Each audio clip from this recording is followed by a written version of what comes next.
Iqra' bismi rabbikal ladzi khalaq. Kisah Nabi Sulaiman menolong laki-laki menghindari malaikat maut. Alkisah pada zaman Nabi Sulaiman AS. Ada seorang laki-laki yang berusaha menghindar dari kematian.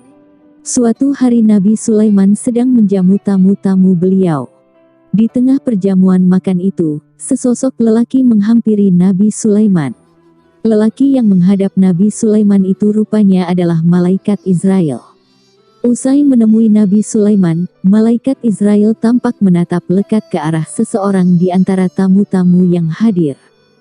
Mata malaikat Israel mengikuti orang tersebut, lalu tidak lama kemudian ia pergi. Sang tamu merasa gelisah, ia rupanya menyadari tatapan itu dan menunjukkan sikap resah, hingga Nabi Sulaiman menghampirinya.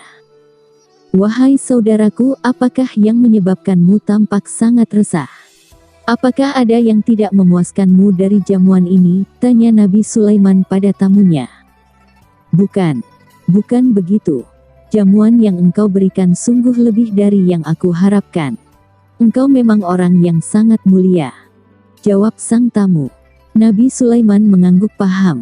"Lalu apa yang membuatmu resah? Sampaikan padaku, mungkin aku bisa membantumu untuk mencari jalan keluarnya." Tamu Nabi Sulaiman itu lalu bertanya, "Wahai Nabi Sulaiman, siapakah dia?" Sang tamu kemudian menceritakan seseorang yang sedari tadi menatapnya saat sedang berbincang, namun kemudian menghilang saat sang tamu melihat ke arahnya. Nabi Sulaiman lalu menjawab, "Dia adalah sahabatku, sang malaikat maut." Sang tamu itu menceritakan apa yang dirasakannya kepada Nabi Sulaiman. "Wahai Nabi Allah, tadi aku melihat orang itu selalu menatapku. Sampai-sampai aku merasa takut dibuatnya. Apakah ia hendak mencabut nyawaku? Tolong selamatkan aku darinya, wahai Nabi," kata lelaki itu dengan cemas. Nabi Sulaiman kemudian bertanya kepada tamunya itu, "Bagaimana cara agar aku bisa menyelamatkanmu? Perintahkan saja angin untuk membawaku pergi hingga ke India.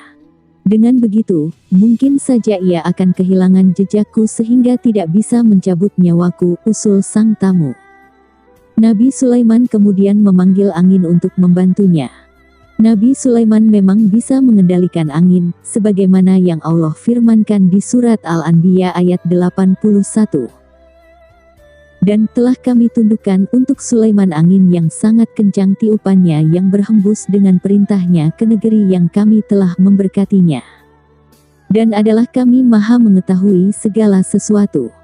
Kemudian angin diperintahkan Nabi Sulaiman untuk mengantar tamu itu secepat mungkin ke bagian paling ujung negeri India. Angin pun mengangguk patuh, dan ia memenuhi perintah Nabi Sulaiman. Diantarkannya lelaki itu hingga ke negeri India. Nabi Sulaiman yang sudah berada di istananya kemudian dihampiri oleh malaikat maut. Saat malaikat maut kembali menghadap Nabi Sulaiman bertanya padanya, "Wahai malaikat maut, mengapa tadi engkau melihat ke arah tamuku dengan tatapan tajam hingga membuatnya takut?" Malaikat maut pun menjawab, "Sebenarnya aku merasa sangat heran. Allah memerintahkan padaku untuk mencabut nyawa orang itu di negeri India. Namun saat kutemui ia berada sangat jauh dari tempat yang telah ditentukan itu." Malaikat melanjutkan ceritanya kembali, dan menuturkan bahwa akhirnya ia memilih untuk menunggu dan mengawasi tamu itu. Kemudian ada angin yang sangat cepat membawanya ke negeri India. "Aku mengikutinya, lalu kucabut nyawa orang itu di sana, sesuai yang telah Allah Subhanahu wa Ta'ala perintahkan kepadaku," lanjut malaikat maut. "Jadi kau temui orang itu di India?" tanya Nabi Sulaiman kepada malaikat maut. "Iya, benar. Apa yang Allah perintahkan memang tidak salah. Tugas itu sudah kulaksanakan," pungkas malaikat maut. Hikmah dari kisah Nabi Sulaiman dan malaikat maut di atas, ada hal yang dapat kita petik.